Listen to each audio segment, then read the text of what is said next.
City నుంచి musical బొమ్మ తెప్పించిస్తా అన్నారుగా, ఎందుకు కొనివ్వలా అంచేదా డాడీకి? తప్పు నాది కాదు, వాళ్ళదే.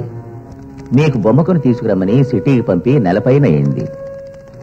వాళ్ళు ఇప్పుడే వచ్చారు, అది ఒట్టి చేతులతో. సారీ సార్, మీరు చెప్పిన ఆ మ్యూజికల్ బొమ్మ ఎక్కడ దొరకలేదు సార్. ఇప్పుడు చెప్పండి, డాడీకి డూవా, అంకుల్కి డూవా?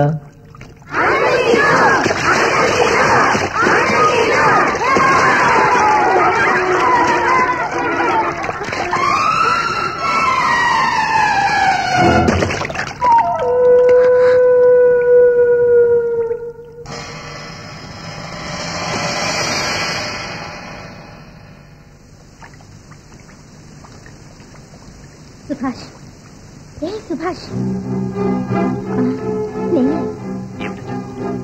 ఈ ఆశ్రమం ఏదో మాయమహల్లా ఉంది. ఈ ఆశ్రమంలో పోలీసులకు అనుమతి లేదంటున్నారు, కానీ మీ డిపార్ట్మెంట్ మనుషులు ఇక్కడ రహస్యంగా వస్తున్నారు. సుభాష్, నిన్న మీ డిపార్ట్మెంట్కి చెందిన 2 మనుషుల్ని నేను ఫోటో తీశాను, కానీ కెమెరా చేయి జారి నీళ్లలో పడింది. ఇవాళ రాత్రిలోగా నేను ఎలాగైనా అది కనిపెడతాను. ఈ ఆశ్రమంలో అందరూ దేవుడిగా భావించి పూజిస్తున్న డాడీ మంచివాడు కాదు, పరమ రాక్షసుడు. నువ్వు జాగ్రత్తగా ఉండు. నువ్వు అక్కడున్న ఒక్కొక్క నిమిషం నేను దిగులుతో కృంగిపోతున్నాను. సుభాష్, మీ అనురాగం నాకు రక్షగా ఉన్నప్పుడు నాకెవరి వల్ల ఎలాంటి ఆపద రాదు. టీచర్ పనికని చెప్పి దాన్ని సిఐడి పనికి పంపేదే నాయన. అయ్యో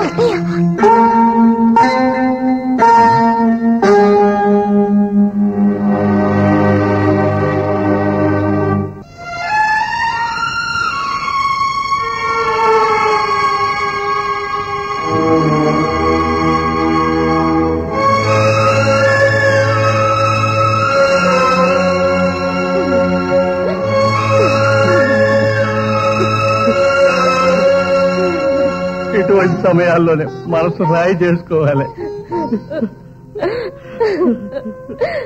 దేశం కోసం మీరు మనసు రాయి చేసుకున్నారు, వాడు డిపార్ట్మెంట్ కోసం రాయి చేసుకున్నాడు.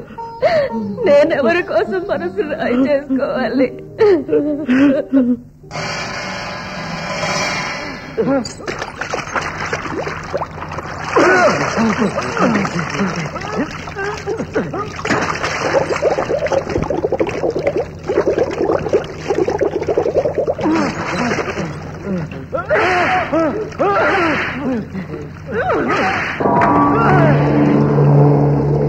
చాలా వాళ్ళని బాస్ తీసుకురమ్మన్నారు.